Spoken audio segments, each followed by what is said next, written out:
What's going on, YouTube? Welcome back to the channel. In this episode we're going to take a break from LS swapping our 350Z and we're going to figure out how we can make it stop better on the track. I'm going to show you how you can have Brembo brakes for $500 and how you can turn it into this show quality caliper. Stay tuned.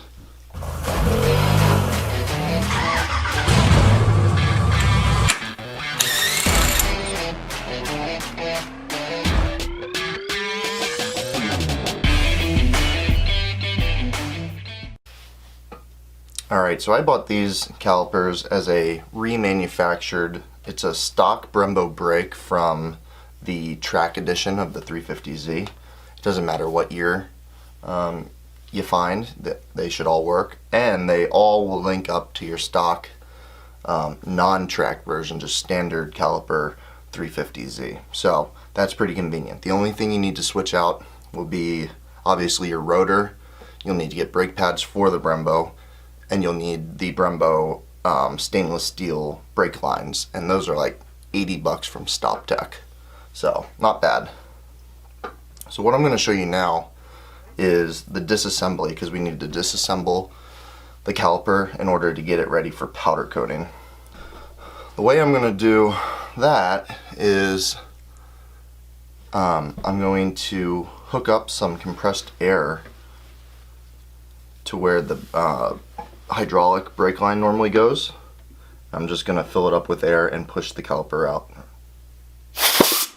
And you can hear it pop. That loud pop right there pushes out. So that's why I put a towel over it, just so it doesn't go flying. And you can see right here it came out, so I'm going to just reach in there. I'll use a screwdriver, and with a screwdriver I will get that dust shield out now. Alright, so I got this started again. Once you get it started, you can just reach in there with your finger, kind of work it, and get it pulled out. Just like that. There's two sizes, so you want to make sure that you put this dust shield with the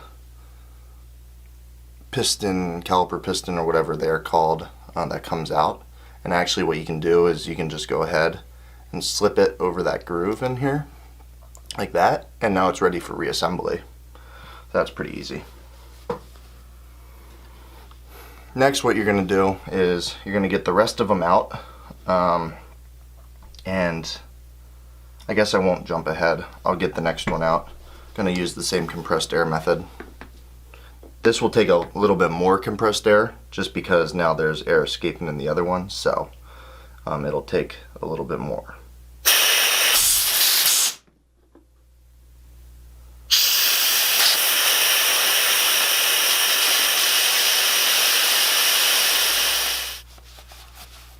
Alright, I'm not sure where it got dropped yet, but my camera battery died, so anyways, we're here and we got all four of the pistons out.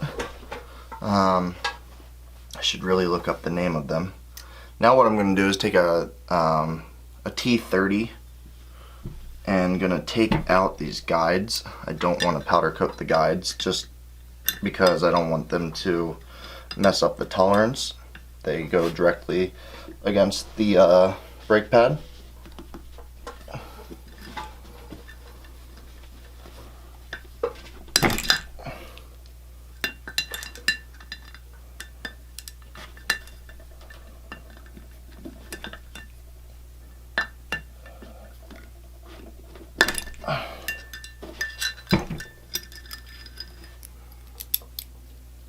So you're going to take out these four, put them off to the side.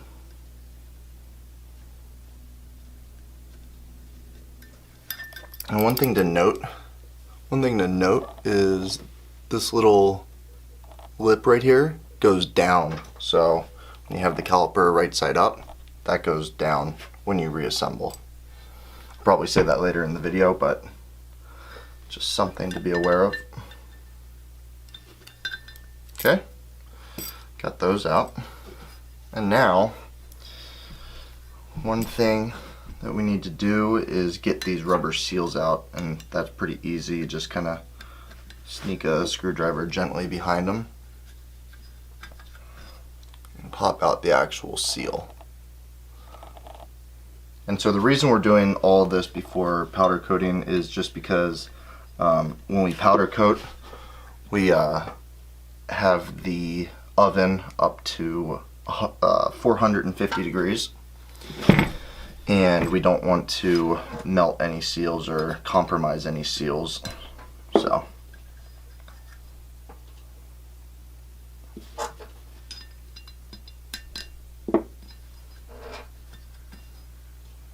and there they are, all 4 seals. Now we have a bare caliper and we're ready to prep it. So for prepping, all I do is I rub it down with isopropyl rubbing alcohol. You can probably get away with like denatured alcohol or mineral spirits, or anything to prep paint, but I really like this. It comes out pretty nice and it takes off most everything that needs to come off. So I'm just going to grab some paper towels real quick. Now that we have the caliper wiped down and cleaned up, we're going to take these silicone plugs and we're just going to plug up the holes so that our threads don't get gummed up. And I'm just going to put that in here and tape it to the little mounting spot where these guys attach. Now it is masked up, at least good enough for what we're doing, and we can get it hung now on a little hanger that I have. I also have the oven turned on to 400 degrees and getting prepped for baking. So we're just going to string these wires through here. Alright, now that this is on our hanger, we're going to put it in the oven to bake for about 10-15 minutes just to get the temperature up and get the impurities out. And while it bakes, we will prep our powder coating gun. Alright, and because our shop isn't super big, I got this little benchtop oven, toaster oven, and it goes up to 450 degrees. So it seems to get hot real quick, and it was a pretty good price on Amazon, and so far it's been working pretty well. So get that opened up, and then we will put our part in.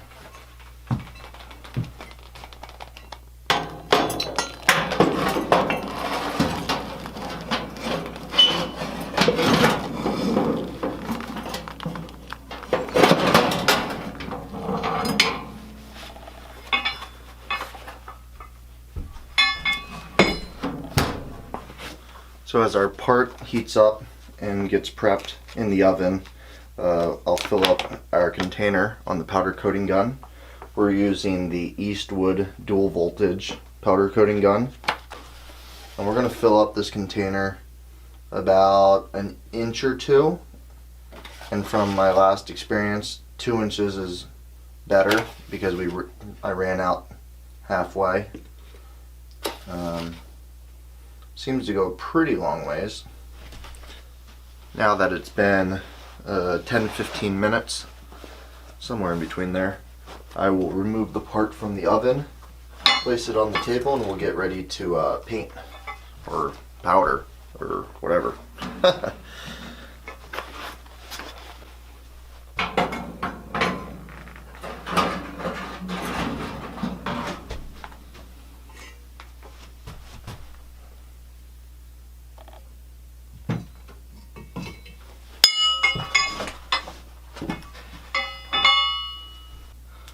I got my switch, which needs to be pressed when I'm spraying, and I need air. One thing that I found when I did this before, just practicing, the air and the wires and everything definitely gets in the way. So I'm also going to take off this dispersion tip and just go straight. So I got my first I guess air filter, I got my regulator, I got second air filter, and we're going to be spraying at 8 psi. Little test hit. Got my button here, and we'll just start spraying.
Alright, now we'll get this back in to the oven for about 5 minutes at 450. Here's the first look at 5 minutes. You can tell the part is starting to get glossy. It's not quite there, but once it's completely glossy and it almost will look wet, we'll turn the temperature down from 450 to 400 and let it go for 20 minutes. It has now been 20 minutes at 400 degrees and we're ready to pull it out. You can see it's super glossy. I'm gonna try to do this as delicate as I can. Try not to hit the piece on anything. Like so. Get it on the table and I'll turn the camera around for you guys. So there it is, and it looks killer, just like the other one. One thing to note is the color does change as it cools down. So right now it's like a really dark candy apple red, which looks amazing, but it will change in color, so that's just something to be aware of.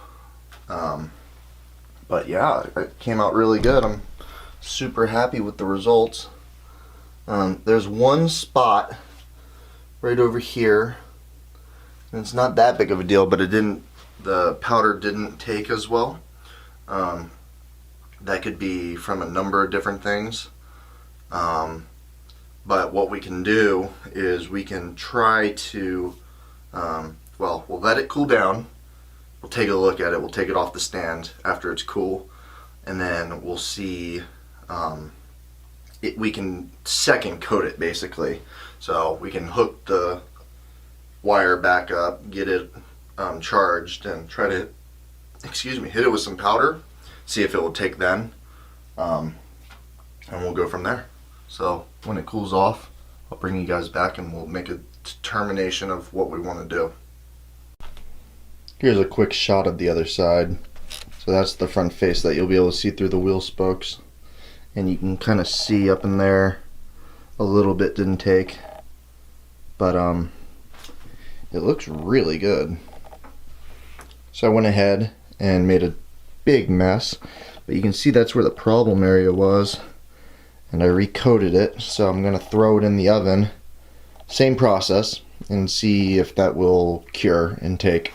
Alright, so it's been 20 minutes now on our second coat, and it definitely took pretty nice, so we'll pull this out and we'll let it cool off. And once it cools off, we can reassemble.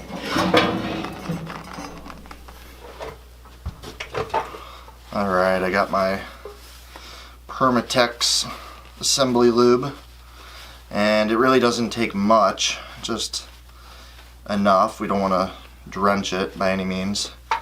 Clean off my seal. And I'm reusing my seals. I would highly recommend you don't, but because these are brand new, because I bought these calipers and they'd already been rebuilt, all these seals are in really good condition, but you can easily get some rebuild kits from like Concept Z or Z1 online, and it's super cheap. You'd be surprised how cheap it is. So alright, there's one of the smaller ones, and then we got this. Just gonna, make sure it's clean, get any debris off, and I'm just gonna take a little dab. That's probably more than I even need. So give it a quick little go around like that. Just barely coat it. Doesn't have to be too crazy.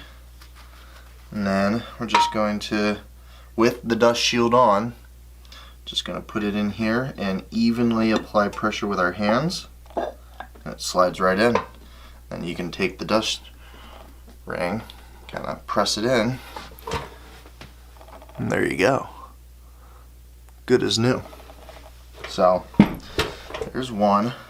Alright, final bit we're going to do is install these guides, the brake pad guides, and you just want to make sure that this little lip is facing down,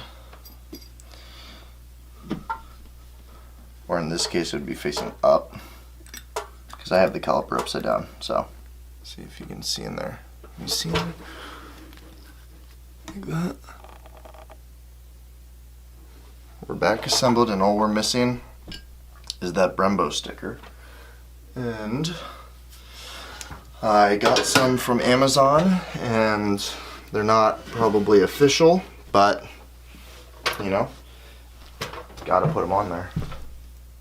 I'm just eyeballing this, so close enough. When you look through the spokes of my wheels, you'll never be able to tell. But I do like it being close enough. So give that a good rub on. Now pull the transfer paper off.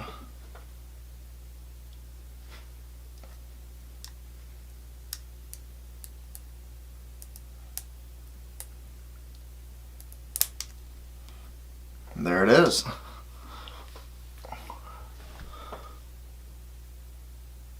Looks pretty slick. Probably would have looked even cooler as a white sticker, but I kind of like the red on black.